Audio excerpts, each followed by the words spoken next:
Yeah, it's nice. So what's it like? Because obviously it's been some time since you became a father. Um, have you had to remind yourself of what it's like being a dad, with a newborn, like, or do you just kick Absolutely. into it? Absolutely. There's a lot of things that you forget about this kind of stuff, I mean, because it all happens so rapidly. It's not like it's just a standard, like there is no book to this kind of stuff. I mean, there's books written on it, but I mean, there's no one way to go about it. There's, so many different facets of childhood that you tend to forget about as far as whenever it comes time to take care of a newborn because well, you have two kids, so I mean it's a little Yeah. different for you, so you've already kind of been there, done that. But for me, it's kind of just like, oh yeah, there's been a whole lot of, oh yeah, that's right kind of moments, Yeah. and that's kind of what's happening right now a little bit. you know There was quite a gap though, wasn't it? In your first daughter and then your new daughter. There's a big gap in between, wasn't there? So there is a lot of time to forget of what it's like to have a newborn. Right, oh yeah, 6 years. It's 6 years 6 years, difference. yeah. See, that's Mhm. quite big. Of mine, there's 2 years between my two. So a lot of our this is another thing as well. A lot of our hand-me-downs, as you'd call it, like we still had. So we didn't have to buy a new crib and a new stroller. Same. Like we still had all that stuff, so it was Yeah, fine. But with you, you guys, we still have our oh, you crib and kept it, did you? everything. Oh, that's Yeah, awesome. Yeah. well, we held out hope, or we planning on having another one anyway, but it just kind of it never happened, and then it happened, Yeah. Yeah, yeah. So How we just old are you? If you don't mind me asking, what age are you? me, I'm 46. 46. Yeah, Hmm. okay. With a Yeah. newborn, so there With you a go. newborn, yeah, you're a brave man. Braver than And I. of course, as well, in that last, and we've documented this on our podcast as well as you documenting it on your YouTube channel, Motivated One Legger. You've been through a lot in the past 6 years as well, haven't you? Like that, I mean, I'm sure that put a hold on things family wise. You've obviously, with the Berger's disease, like, and I want to touch on that as well and ask you how you're doing with that, like how's things Sure. going? Seems like you're doing amazingly well. Yeah, yeah. I mean, everything, it's going good. Still a lot of issues as far as like, blood flow and that kind of stuff, like in the feet. But I mean, nothing that, we can't really get over and, get past, but no foreseeable surgeries or anything like that in the future. So, I mean, I'll take it. So Yeah. And you're good on the prosthetic now. It's like, is that just like second nature to you now, or is it still a yeah, struggle to move about around? it's just like getting up and putting on your shoe. That's I mean, great, man. That's what I was yeah, hoping for. Like, because for a long time there was a struggle, wasn't there? Like, finding the right fit and just mobility in general. And then obviously there was more infection, and you had to have more operations, and it was this whole thing. And I felt so bad for you. And I was hoping that one day you would say that phrase of like, it just fits like putting your shoe on. yeah. I mean, it took a long time to get there and a lot of surgeries. And I mean, Gavin, that, it's been 7 amputations in total and 50, 50 something surgeries later, to get to this point. Yeah. But I mean, we're here. I'm at this point, so I'll gladly take it. Yeah, of course. Yeah, man. It's just been such a journey. Like, do you still get they call them, is it phantom pains, where you feel like there's a pain in your leg and it's not there? Not as much. What I get, it's there's a difference between phantom pain and phantom limb. Okay. Phantom limb is like your foot starts itching, but Right, okay. there's no foot to scratch, Do you still get that? Like, do you still Yeah, feel that? That's yeah, so that weird, isn't it? happens. Yeah, That's that so weird. happens.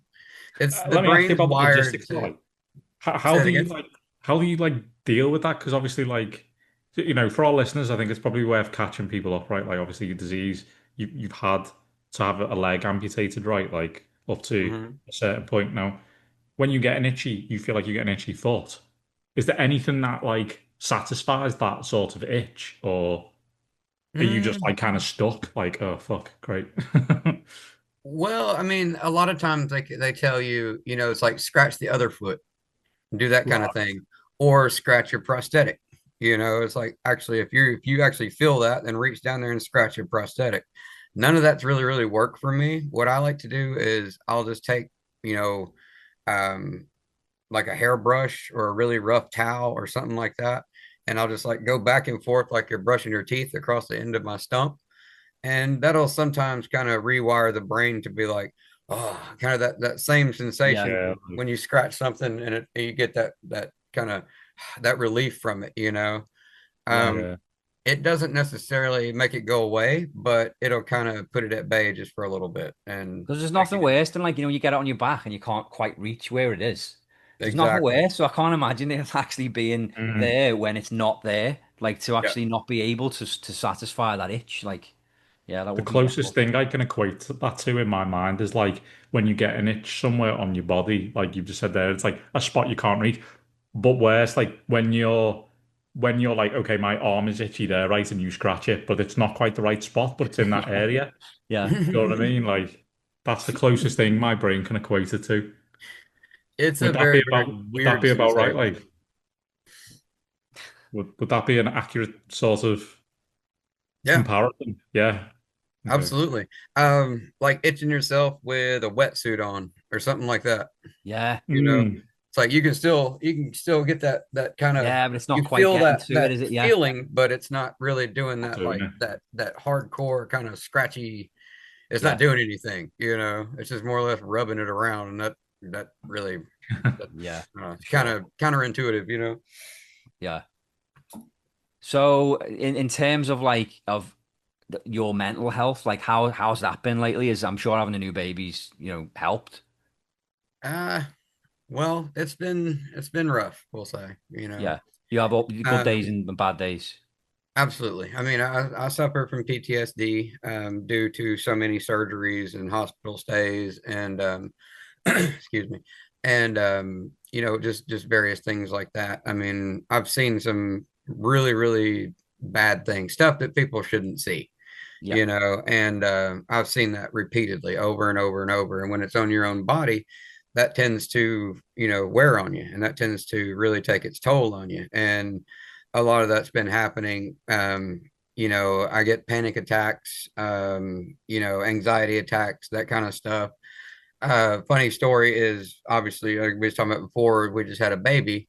Well, being at the hospital and staying overnight at the hospital with my wife, like you do, that started to really mess with me. And it was like the weirdest little things. Like I could walk past, an elevator, or I could walk past a certain, just a certain scenario would pop up in my head. And when it does, it's just like it takes you right back to that same time. Yeah. You start freaking out, you start sweating. You don't really understand what's going on. You get like super confused.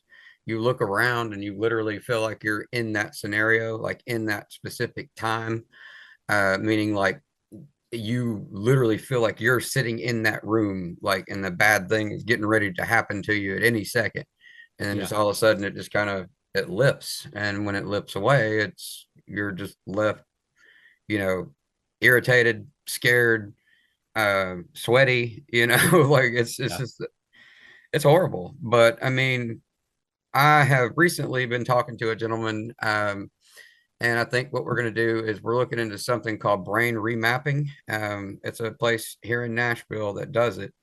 And they basically put these electrodes on your head. And what it does is it don't necessarily like rewire the brain and make you think differently or anything like that, but it helps you kind of it helps everything kind of correct and get right back on track a little bit.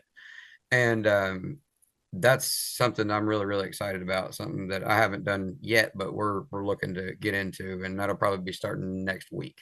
And is that like a pain-free thing? Yeah, That's good. yeah, yeah, Yeah. absolutely. You just basically sit there with looks like a bicycle helmet kind of on your head the whole Yeah. time, and it has various points all over it, kind of like on Ghostbusters. Yeah, yeah. That's what I was just thinking of. Yeah. Yeah, yeah, Yeah. it'll look a lot like that, where he was trying to stick it on Rick Moranis's head, and, Yeah. Yeah. So there you go. Have all the wires and stuff, the leads coming Yeah. out of it. What's the aim of that procedure? Because Um, obviously, like I've been through my own struggles, right? They're like not for the same reasons as yours. Mine's more like childhood stuff, you know what I mean? Like, but right.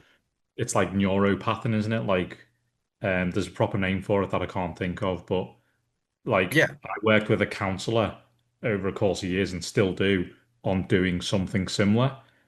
In my mind, like she talked a lot about like neural pathways and stuff, and she likened them to like trees. Like if you have two trees next to each other, Hmm. Like basically, if you've developed like bad behaviors in terms of like how you cope with your mental health and things, it might just be that you've been watering and caring for the bad tree, whereas the good trees next to it has been left to sort of like wither and atrophy, basically. You know what I mean? And instead, Hmm.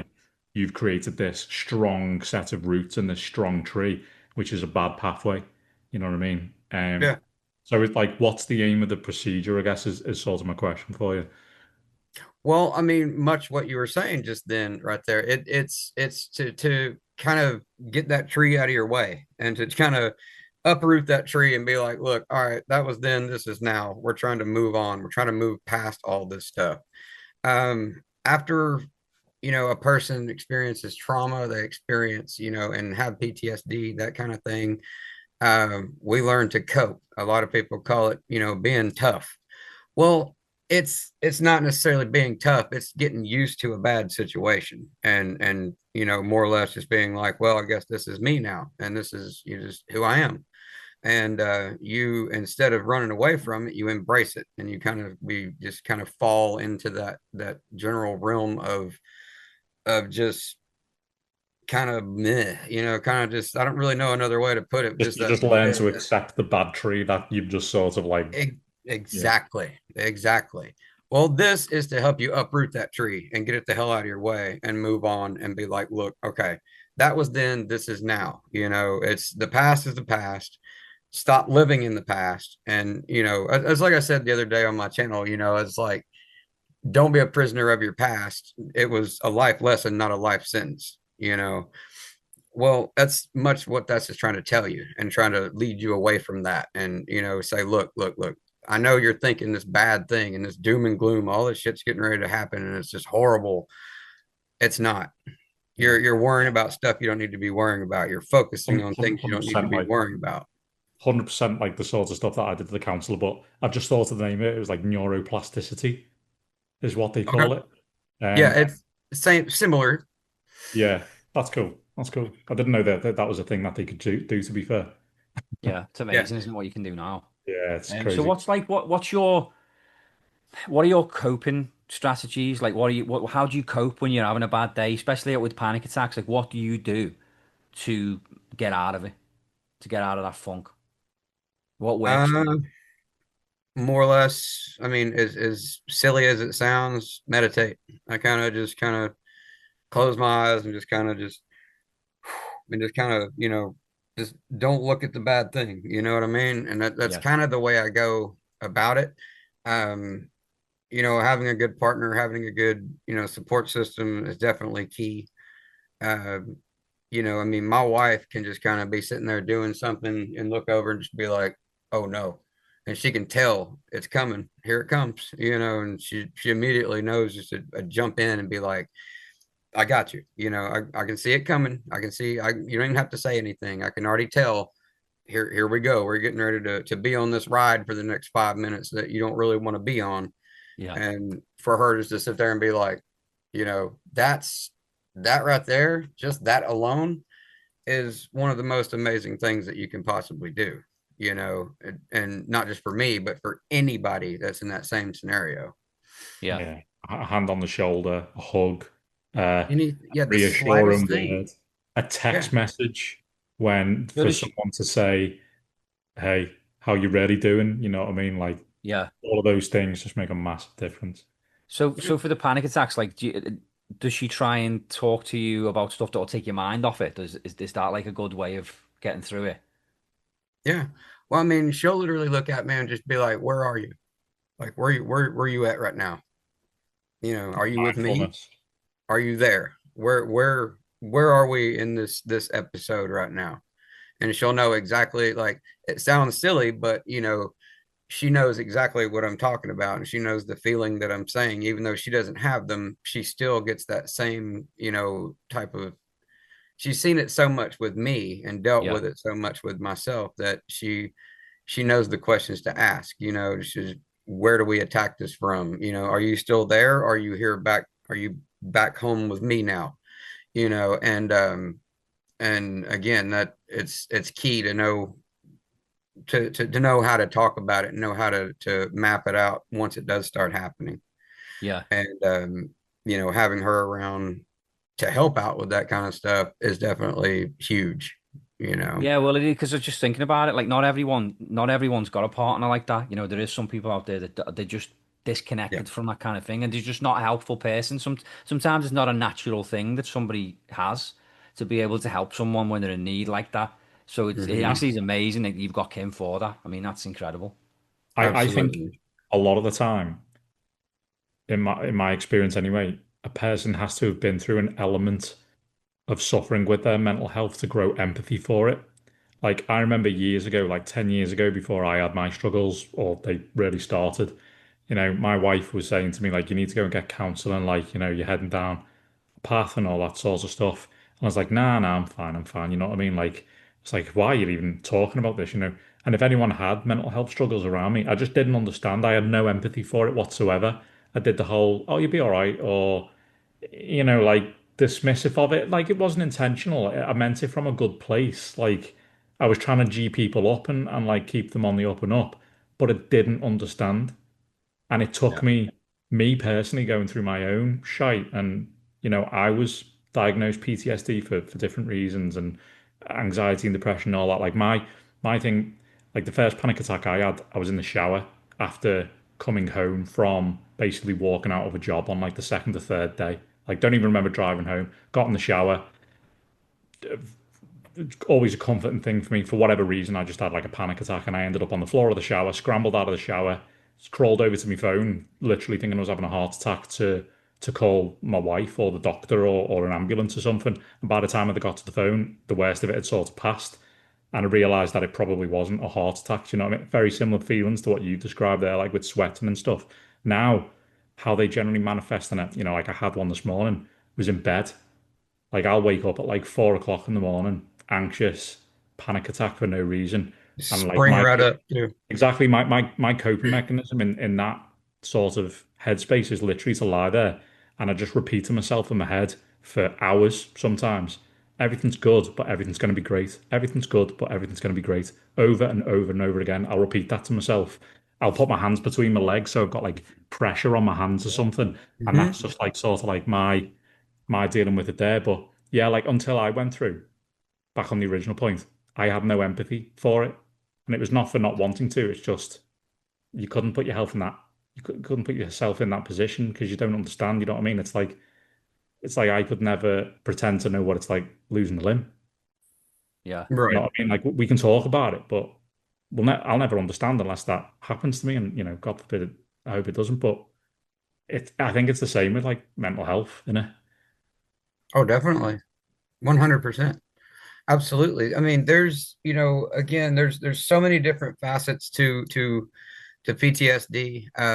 There's anxiety, there's depersonalization, derealization, and there's, a lot of people say, oh, I have PTSD. And it's just like, it's a nice, pretty bow that goes on it. But no, man, it's like a tree limb, or a tree. It branches out to so many different things. And a lot of people don't understand that. But again, to expect somebody to understand that that's never dealt with it is just ridiculous. I mean, I could never, ever possibly get somebody to understand what it's like to lose a limb unless you've actually been there, Yeah. because I could sit and describe it all day long, what it's like, this is a surgery you're going to go through. This is what you have to do. This is what it's going to be like for your PTS. I mean, for your physical therapy, everything. But until you've actually been there, Just it's words, isn't it?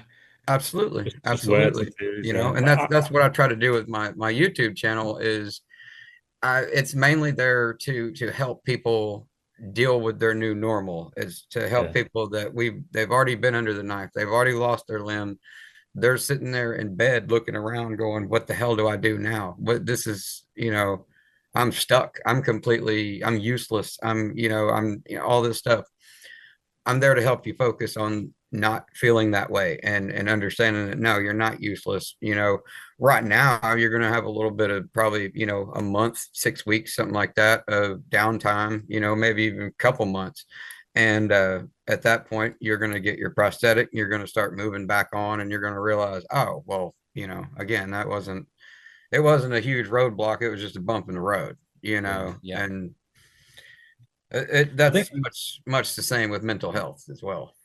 Yeah, definitely. And I think like, it's I think it's easy, especially in media, to focus on the people who've like had an amputation, for example, and have gone on to compete in the Paralympics or something like that. You know what I mean? Like, Absolutely. I think like the average man, like even you to a degree, you've gone and like you've started a YouTube channel. That's more than I imagine 99% will do. You know what I mean? To talk about that. So like, I think given a perspective to those people who probably feel like they're on their own. You know what I mean? Like they're the only person in the world going through that, even though realistically, that's not the way. You know what it's like. That applies to Yeah. mental health as well. When you're in Yeah. that headspace, you think you're the only one until you like, when I first started talking about my mental health with people, I realized that like, I was like, right, I've got to start talking about it. I've bottled it up for years. I'll talk to a mate. I'll just say I'm feeling rough. I'll say I'm going through some anxiety and depression. And as soon as you start talking, you realize all these people come out the woodwork like, oh yeah, like who know what it's like if they've either suffered themselves or they're your wife. You know what I mean? Like who Yeah. watch a loved one suffer every day. Hmm. Um, and you realize like how many people are actually sort of like impacted by it, and no one says anything. Do you know what I mean? Yeah. And it's Yeah. getting Yeah. better, but there's I still a think as well, like stigma. you kind of feel like, when this is just me speaking from my own personal experiences, but like, and it's so important to talk about these things, and that's my biggest like piece of advice is that the way I get through it is to talk about it. But for a while, it just felt like you don't want to tell anyone, you don't want to talk about it because you're burdening that person by telling them all this stuff. When actually that's not the case at all. What you're doing is you're taking this burden that you're carrying around, this issue that you have, and you're telling someone else, and you're not passing it on to them. They're actually helping you thin it out and get rid of it in a sense. Do you know what I mean? Like, and that's the biggest Absolutely. thing that I do as a coping thing is to just talk about it. If Absolutely. something's bothering you, there's no worse a thing you can do then keep it to yourself. That's the Yeah, bottle worst it thing up. you can do because it just festers away, makes it so much worse, and then you have a massive problem on your hands, and then all kinds of other problems occur.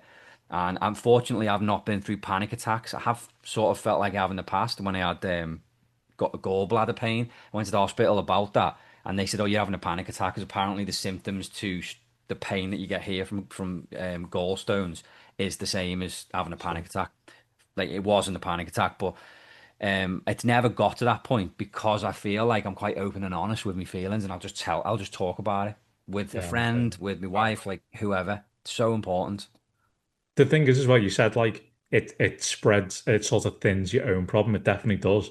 But like the amount of people I've spoke, like I've done talks on mental health and all sorts now in the past. Like I've been really lucky to be able to sort of like pass on my experience. I'm not like some of the people I've spoke alongside are like ex special forces soldiers and stuff who like their experience to me, I just felt like an imposter having that conversation. Going like, why the hell am I stood next to this dude who's watched friends be blown up in front of him or whatever else, you know what I mean? And like my experience was having a meltdown that I didn't see coming and ending up on the sofa for weeks and not eating and wanting to put the toaster in the bath with me and all that kind of nonsense, you know what I mean? Like, and I think when you say about thinning it, what I find talking about it also does is it gives permission to the people around you to talk about theirs as well. Because Yeah, as soon it as you does. open I was up and getting you ready to say say that. something, like you find people turn around and go, "Oh shit, yeah, like you know what I mean?" Like, or people will get really real with you and will like share their experiences. And as soon as that happens, there's this amazing bond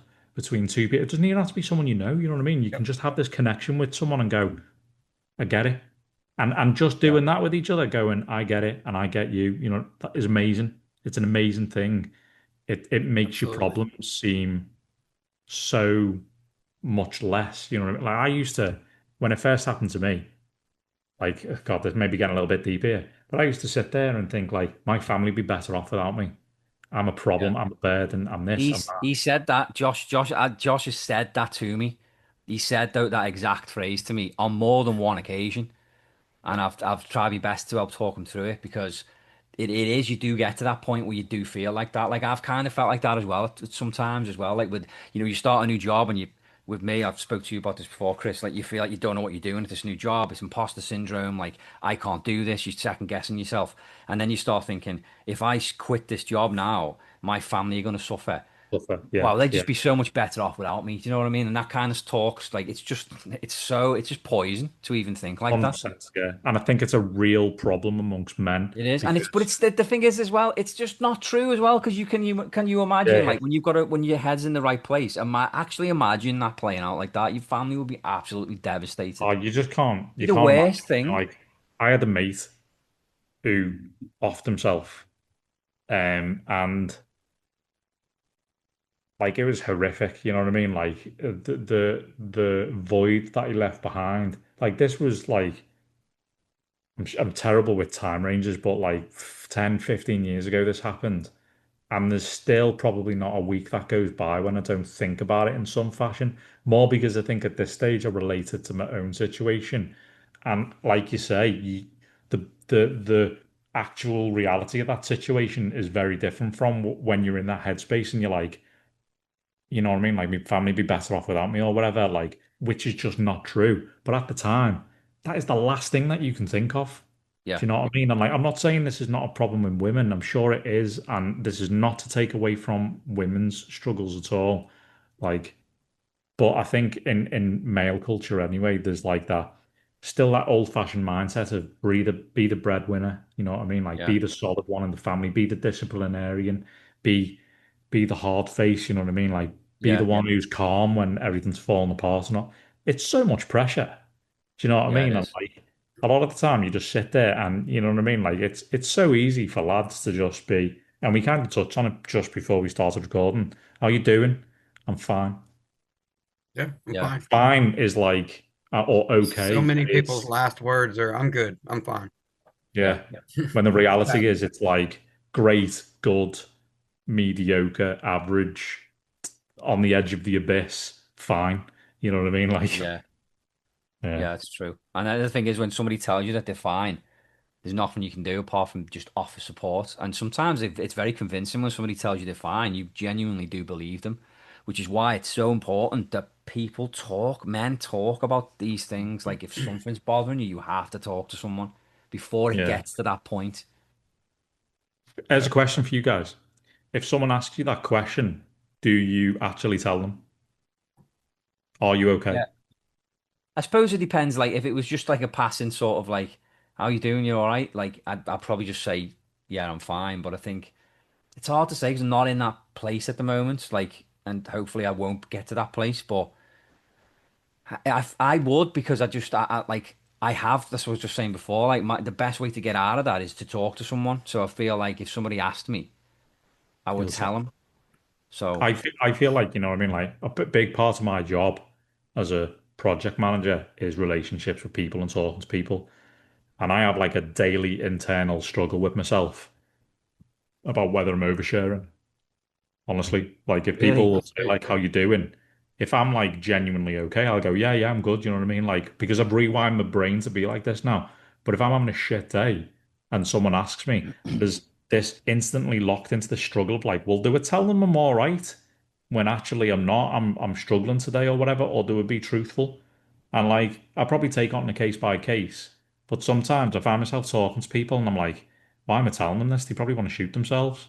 Do you know what I mean? When the doesn't reality matter. is Doesn't matter. You need to talk. If your gut instinct is to tell them, tell them. tell them. Yeah, yeah. And if you feel And you regret do feel after better it, for it it afterwards. doesn't matter. If you feel regret after it, doesn't matter. You just that's the worst of. If that's the worst, that you feel a bit of regret for Yeah, oversharing, exactly. then all the power to you.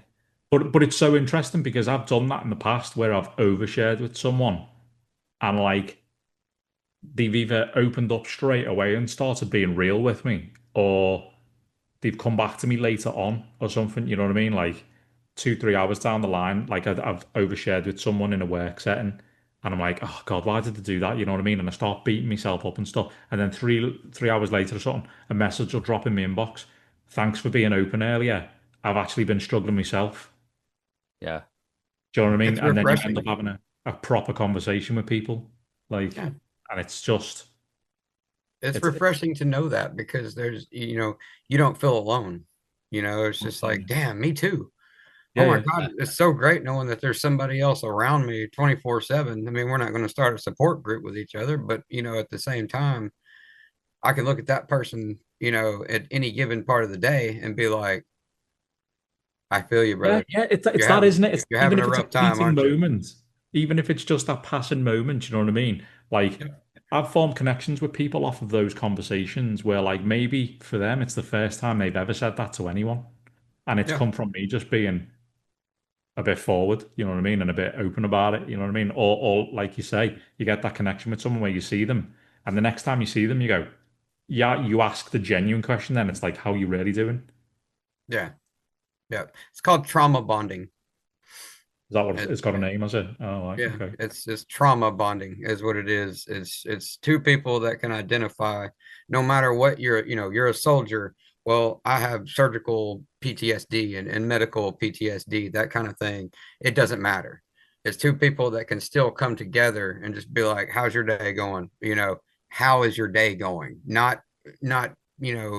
Don't give me Rogers, the hey, how's woolly it canned going? response. Give me the genuine answer. Yeah, yeah, Yeah. yeah, yeah. I'm not talking to John over here. No, we're talking each other. Josh and Chris. This is the conversation we're having. We're not. Yeah. We know each other already to this point. Saying in a fantasy scenario, and say we work together. Well, we already know each other to that point. So why be fake? Why let's talk about it. Yeah. Granted, you don't want to just sit and just dump on each other all the time. Like every time you see each other, hey, how you doing? Oh man, pretty good.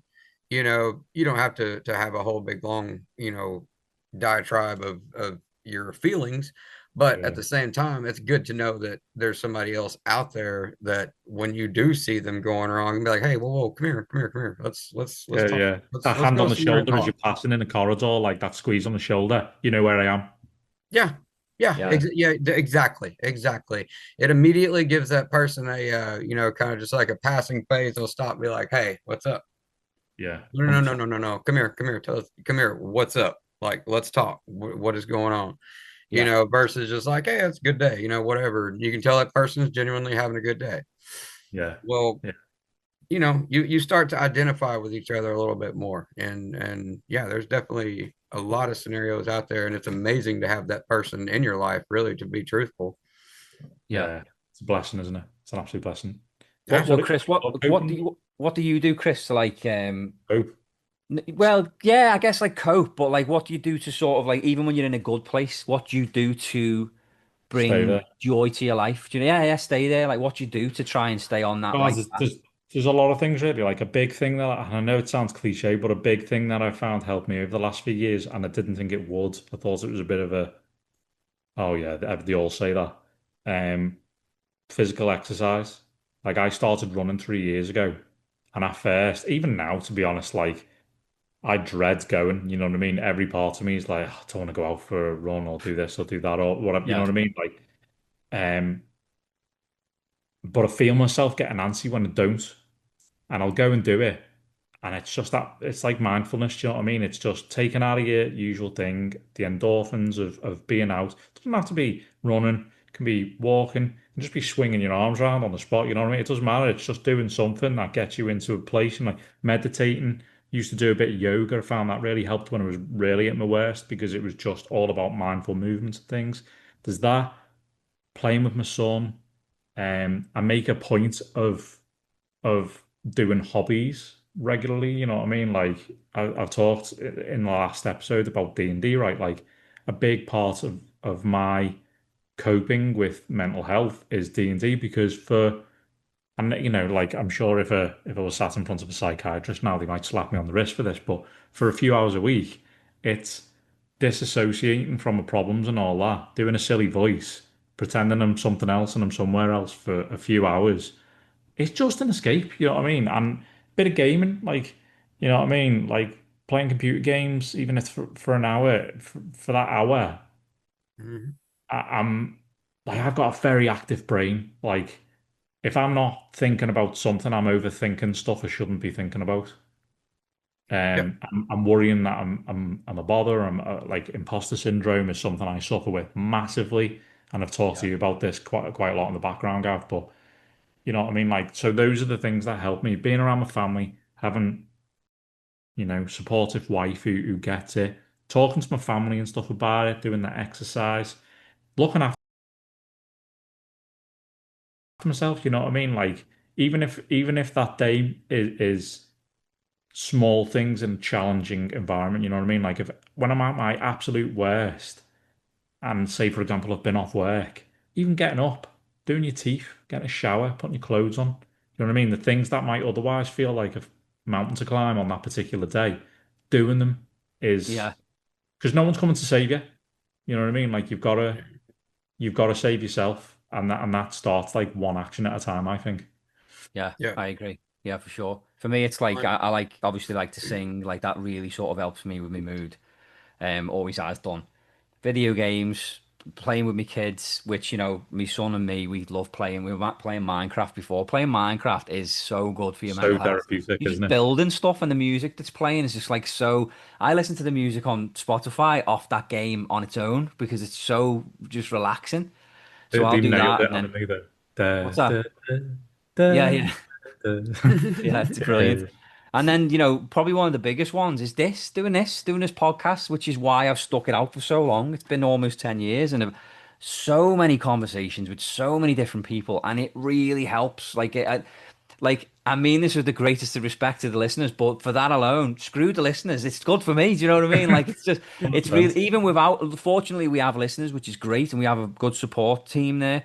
But like, just for me alone, for my own mental health, doing this, and I know, I'm sure for you, Chris, since you've been involved, and you with your 100%, yeah. YouTube channel, It was an such a good way, unexpected isn't it?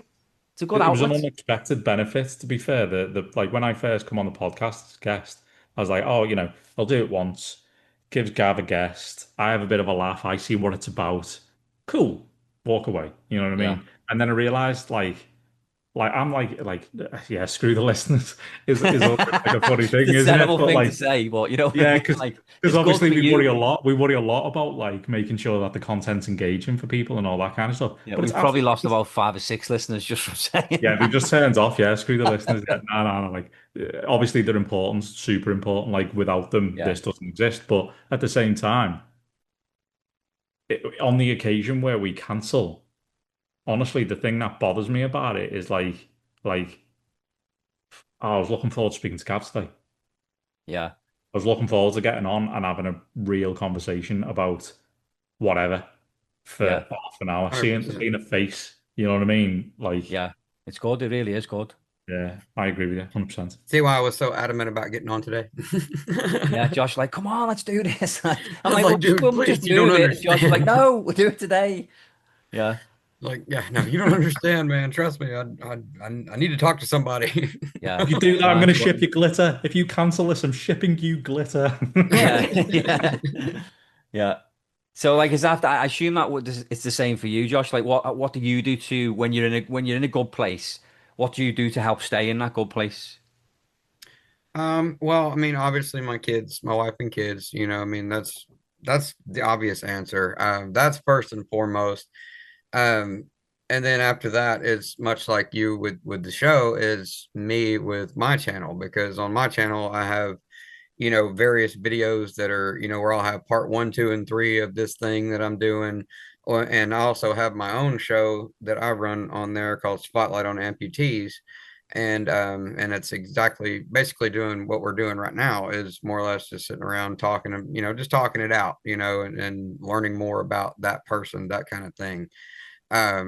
It definitely helps as far as people that are, again, that are newbies, that my day ones that just, maybe they're still sitting in the hospital right now watching that video or watching whatever, and getting more information than anybody is bringing them. Like, there's nobody right now coming to a hospital room and saying like, hey, when you get home, this is what to expect. When you get your casting, this is what to expect.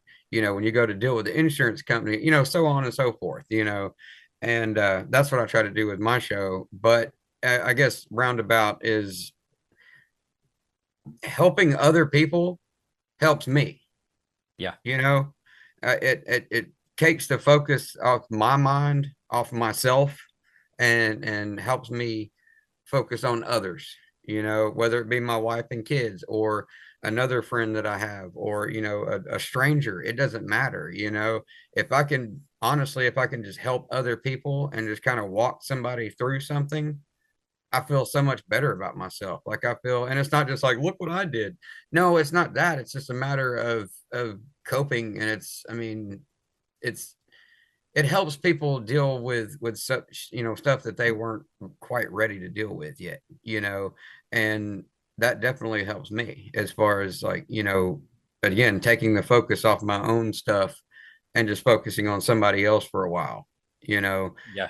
Generally, if you can take your mind off your own stuff, you can kind of, take a breather for a little bit. You're not so focused on everything, and Getting out your own head, isn't it? You know what I mean? yeah, Like, yeah, everything's even not if so that's like doom and helping gloom. people and but your videos probably provide I guess an element of that like trauma bonding that you mentioned, you know what I mean? Like even if they're not speaking to you, Yeah.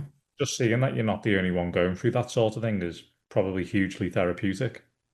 Yeah. Well, that's what I always say, I'm not here to be like, yeah, you got this, buddy, and rub you on the shoulder. No, I'm here to tell you this sucks. This fucking sucks. I'm sorry, pardon my language, but Yeah. this You can swear, it's absolutely, fine. okay, this absolutely sucks. This is not a great life. This isn't, you see people, doing this stuff. You see people running and doing all this stuff with prosthetics and mountain climbing and all this great shit. The reason that they're putting that out there, it's not for, hey, look at me, look what I can do. It's not that at all. It's a matter of showing you that, look, this is possible. You can do this, and not climbing mountains and stuff, but you can get up on your prosthetic, you can walk, you can still go to the grocery store, you can live a normal life, and it is possible. And that's a lot of stuff that I try to do with people as well, is try to, walk them through. And it's like, I'm not going to sit there and tell you everything's sunshine and rainbows, because it's not. This is horrible. This is not a great life, but it's doable.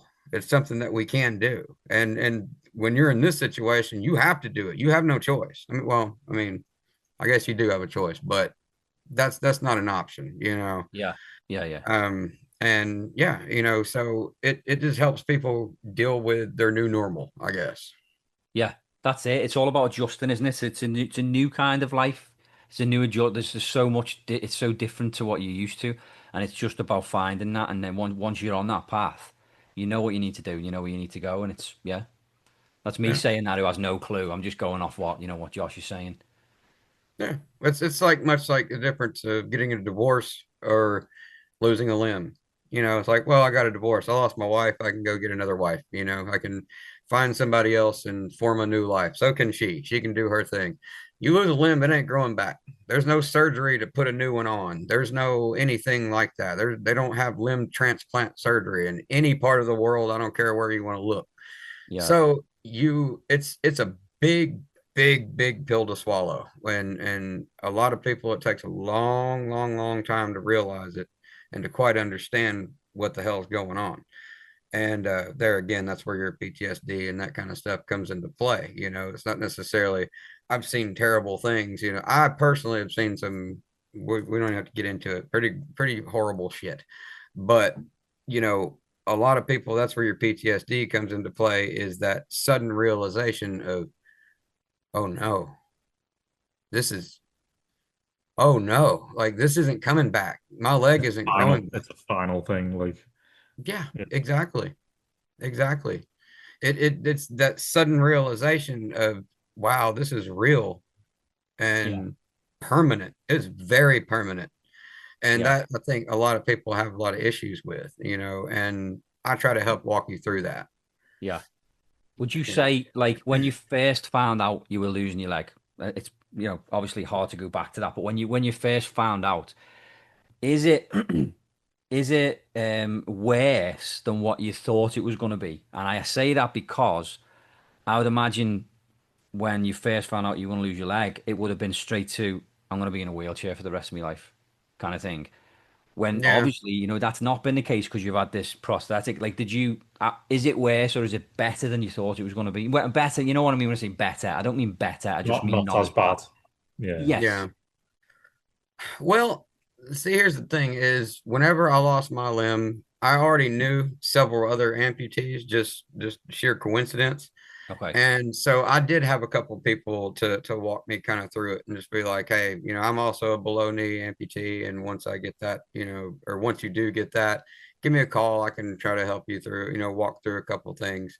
that kind of stuff. But there's, when I first learned that I was going to lose my limb, like it was just like, all right, we're out of options completely. We don't know what else to do. This is our end of the road right here. Is the last thing that we wanted to do, we're going to have to do. And it happens so fast and so sudden that your mind doesn't really have time to prepare for any of that. You don't really Yeah, okay, yeah, understand what's happening. yeah.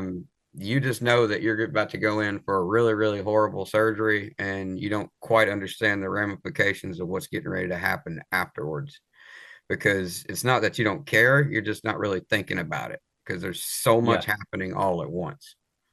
See, I can't imagine because like the few times I've been in hospital to have a procedure done, it's been, to improve something to the point where like when you wake up, it's a good thing. And it's obviously been a good thing for you as well, but just different because you didn't want to lose your leg. Do you know what I mean? So you're gonna Right. wake up and that's the Yeah, reality of it. So I it's not can't like even getting a imagine. snip or something where it's like, you know what I mean? Like Yeah, you've yeah, like because chosen to I've been do in for that. that and Someone's yeah. told you it's that or worse. Like kidney stones, like Yeah. I've had kidney stones, I've had to go, be put under to have that dealt with, and like it's great when you wake up because the pain's gone and you're back to the way you were before you felt pain, and it's great. But for someone like you, it's like you wake up and it's not an ideal situation. It's just like you say, it's the end of the road. It's what they had to do.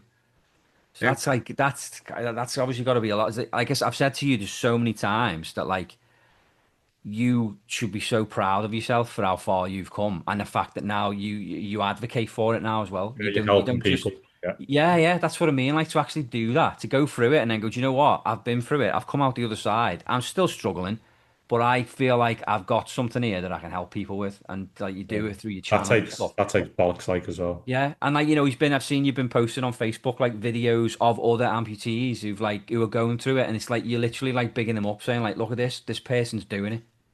And Yeah. like that is like I know you would have loved to have had that back when you were going through all this. That's why I do what I do. Yeah, I want people to feel special. I want people to feel like, I want you to feel like a rock star in your worst moment of life. That's what I hope for you. And that's what I hope for a lot of my new amputees out there, or just people that are out there doing it that've been doing it for 20 something years. It doesn't matter. I yeah, want you to feel it. Everybody deserves to feel like a rock star for a day. I don't care who you are, what your lot in life is, doesn't matter. You could be homeless and just completely down on your luck. I mean, there's some people that don't deserve it, and we all understand that. But at the same time, there's people out there that everybody deserves to feel like a rock star for a while, and that's what I want people to feel like. I want to highlight people's life. I want people to understand and be spotlighted. And that's what I do with my series. Spotlight on It's funny you amputee say that. series. It's amazing that you say that actually, because like honestly, it's one of the things that I find rewarding about doing this podcast with Gav. I've been really lucky that I've been able to stick around and co-host it with Gav. Like, I don't know what we're coming up to now, like 20 or 30 episodes have been a part of it. Obviously, like what, like a year or something, whereas yeah. It's Gav's been been a doing while, it for hasn't it? like 10 and stuff. But like when we can bring on guests or just, like it don't have to be celebrities, just everyday people like you and me, right? Like just how excited people get about it is amazing. And I imagine that your thing, your videos and stuff is very similar, right? It's just like Yeah, something where they can go to mum, dad, friends and stuff and go like, look, I was on this thing. How cool is this? Because I got absolutely. that feeling when I was first. I get it now. Every time I see the episodes go up now, I'm like, fuck yeah, I'm on that one. You know what I mean? Like it's that little buzz. It's like you're a part of something and you've got Yeah. that platform Yep. and someone might hear, you know what I mean? And they might like they might listen to something we say on here and they get a laugh and it takes them away from their problems for a minute.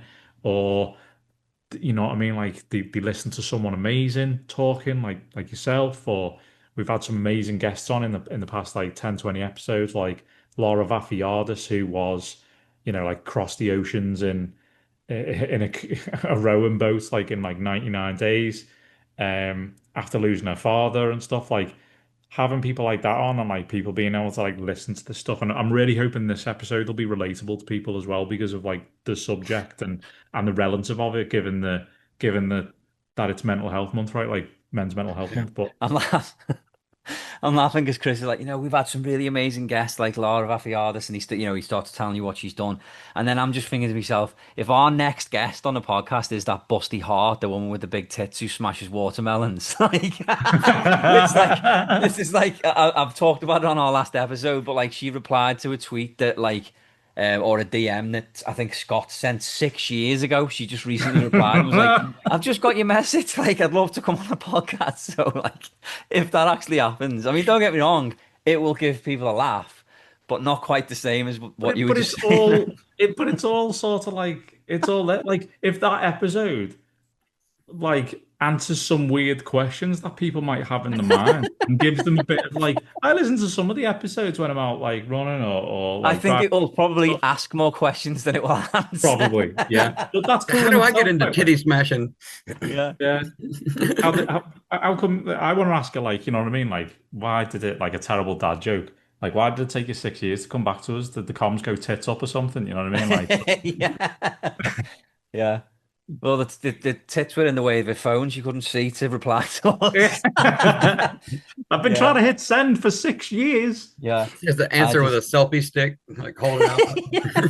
yeah. It would be funny if we get it on. I mean, we talked about normally we keep our guests like our potential guests private, but that one I was like, we need to talk about it 'cause if it never happens, it's a funny story we've missed out on by not talking about it. So Yeah, yeah, we'll yeah. see what happens. It will be funny. But How, yeah, I how mean, about you then, Gav? What you do to keep in a good headspace well, I and said before, didn't I, with about singing and singing and that, stuff? and yeah. Do you have coping mechanisms for when maybe things aren't great, or is it the No, same? not really. I like listening to podcasts, but one I always go back to is like it's so old now, but it's the Ricky Gervais like podcast he did with Stephen Merchant and Stephen Carl Merchant and Pilkington. Carl Pilkington, Yeah, yeah, but then he yeah, also did like prior to that, which a lot of people that aren't like hardcore fans know about. He did like a radio show on XFM, which is like a London radio station, and it was the three of them, and it was the best stuff. It's the best stuff they've ever done, and I'll listen to it at night time. It helps me wind down. Sometimes I'll fall asleep and wake up in the morning, and it's still playing on my iPod. Yes, I have an iPod, an old like iPod that still works. Nothing wrong Um, with it. and yeah, that's what really sort of gets me through. If I'm having a bad day about anything, stress with work, which as you know has like been a big thing for me lately, is stressing about work. I'll just listen to that, takes my mind away. Even though I've heard it a million times and I know what's coming next, it just takes my mind off it. So that's a big one for me. Listening to podcasts, doing a podcast, singing, the kids playing Minecraft, all those sort of things, just like take my mind off it. Yeah. yeah. Yeah, So definitely. it's sort of like I guess very similar to mine. Then like your coping mechanisms are the same as the things that also keep you in a mentally Yeah. good place. And I know a few times, like when I have been struggling, I've spoke to my wife and she said, "Why don't you like?" And she's great, like she always listens to what I've got to say. But she said, like, "What have you thought about maybe talking to someone like professionally?" And I've Mm, never wanted to, and I don't feel like it's something that you should be forced into. You no, need to want to do it, and some people can fix it on their own without having to talk to someone professional or even having to talk to anyone. Like some people can just get out of that bad headspace on their own anyway. yeah. I've always managed to do it via just talking to friends. To be honest, I've never felt the need to reach out to a stranger, a professional, like you say, or like I say. Um, but I'm not ruling it out. It's just not something I've. Yeah, you have to do what's right for you. At the end of the day, whatever Yeah, works and to best be for fair, you. like I Talk get to that someone. because for years I avoided it. Do you know what I mean? Like as I said Yeah, before, like my wife was saying to me, I should definitely talk to someone and all that. And the thing that triggered me to sort of take that plunge really was my son coming along because I'd basically been told that like if you don't get counseling as a parent and you need it, your kid will end up needing it. Do you know what I mean? And that was the trigger yeah, point for me to go, enough's enough. It's not about me anymore. It's about them. You know what I mean? It's about yeah. my son. So that's why I went and got it. Like, and to be fair, like I went through all of the various stages that were on offer with the NHS, which for those who don't know, the NHS is like it's the National Health Service over in the UK. We're very lucky. It's fully funded by our tax paying. We don't have to pay insurance or any extra fees or anything like that. It's incredible, but it's an overstretched service, underfunded. I won't go into the details of that, like I don't need to. There's plenty you can Same go here as find well. We about have a it. healthcare system here in Canada, and it's the same thing. It's the same thing. It's Yeah, but great like to have, but it's not perfect. exactly. And nothing is right, but like I went through all of the stages of that. The hardest bit I found of that, honestly, was like you'd have 6 sessions with this person about this thing, and you'd go through all the same things, you bring up all of the shit, and then you never really fully resolved all of it because you've dug up all of these problems and all of these things that you bury deep, and then you don't really address. I'm not saying it's not good, it just wasn't enough for me. That's what So I mean. It's personal choice. It's whatever helps exactly. you. Doesn't work And for everyone. exactly. And I went and like I went private in the end, and I've got a session tomorrow. I have one once a month now. When I first started, I was getting one once a week. The counselor I ended up going with, I ended up speaking like to about 8, I think, like basically interviewing them. You have like a half-hour or hour session with them. A lot of the times they were free consultations, and then you pick one and you go with them. You know what I mean? Like the one I ended up working with was the one I actually thought I was least.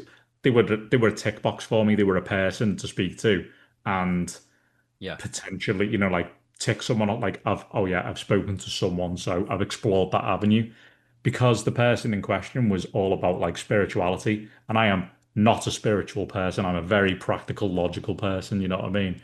But like, I ended up working with this person who she's almost like a bit hippie-ish, I would say. You know what I Yeah. mean? Like, she's made me buy fucking crystals and stuff, which like I never thought I was going to buy them, but there you go.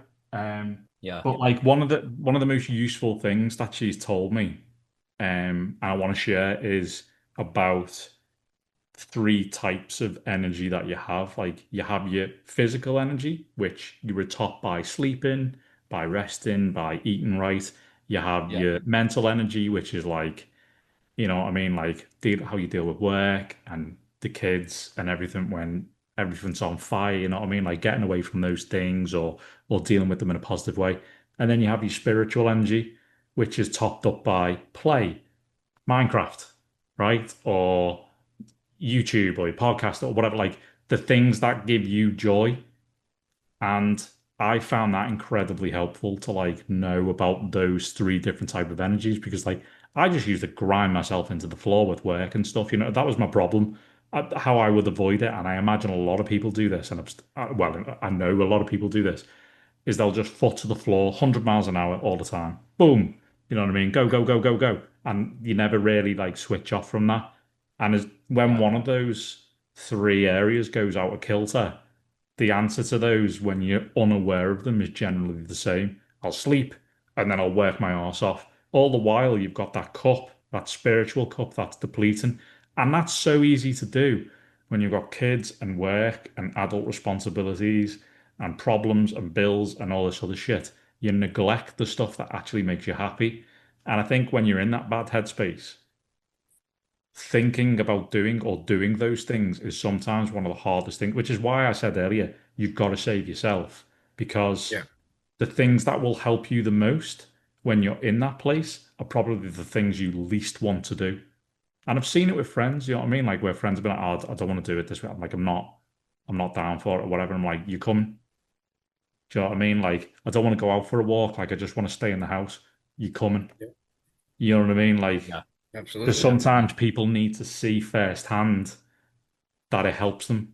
You know what I mean? Yeah. Like when you don't want to get out of bed, get up, get dressed, brush your teeth, go and stand outside for 5 minutes, whatever. You know what I mean? Like those sorts of things. Yeah. Yeah. 100%.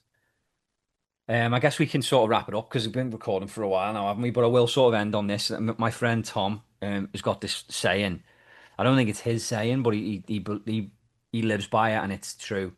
But it's hope, and it stands for hold on, pain ends, and it's so true. And I just wanted to finish on that. Like it really is true. There's like this is always have hope because it's not this pain is not forever, and talking about it is the key. Whether it's to a counselor, to a friend, just talk about it, get it off your chest. You're not burdening someone else with it. You're just thinning it out, and then, like you said, Chris, as well, like you're actually helping somebody else unburden themselves. So it really does, like, it's so important to talk, especially men. The statistics Yep. are there, and it's really bad. So it's that's why we have the month of June dedicated to it. Did you guys have anything else you wanted to add before we wrap it up? For me, there's nothing better to end it on than that. Yeah. Well, we'll end it. We could have ended it on talking about the one with the big tits and the smashing up watermelons, but we've already used that. So I Well, now will you mention that. have. I will mention that today I was fortunate enough to go and get a load of posters from SwearNet for the bubbles. I mean, this is like it's a newish movie. It's not new now, but it's I was an extra on did a day's filming on it. You really can't tell it to me. My head's cut off, but they gave me a bunch of posters. Some of them are signed by Bubbles, and Nice. this one I'm going to do like a giveaway for. So I haven't decided how I'm going to do it yet, but it'll be via the Facebook page. Somebody can be in with a chance of winning this signed poster. So. Okay. So yeah, just wanted to mention that it's up and coming. It's not, I haven't done it yet, but keep an eye out on the Facebook page because we've had a lot of new followers on there actually. Um, since they announced that they were doing season 13, it seems to have like been a resurgence of like Trailer Park Boys fans who are like predominantly our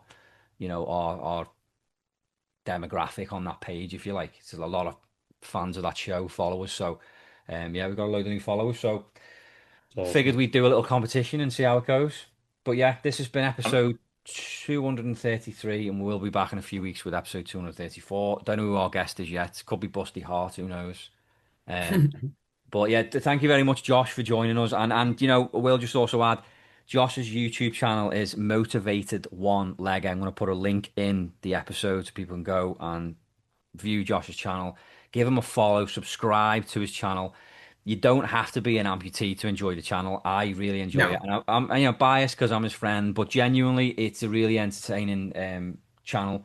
He does some good videos. It's somewhere where he's just driving in the car talking. It's like a podcast but video. It's really cool. Yeah, more or So less. yeah, make sure you check it out. And yeah, thanks as always, Chris, for joining us as well. Awesome. Always a pleasure. Thank Right. you. Nice to meet Cool. you, Thank you Josh. guys. I gotta go Yeah, do some dad stuff, so yeah, I same. greatly appreciate y'all. Take it easy, fellas. Talk to you soon. Good All luck. See right. you guys. Bye. Take care. And just before you go, guys, don't forget that you can find everything to do with Majors Mess Hall via linktree.com/Majors Mess Hall.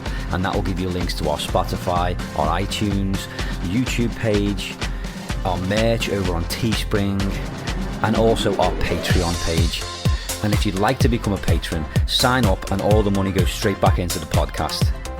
And I also just want to take this opportunity to say thank you to all of our current patrons for helping us out, because without you guys, we really couldn't do this.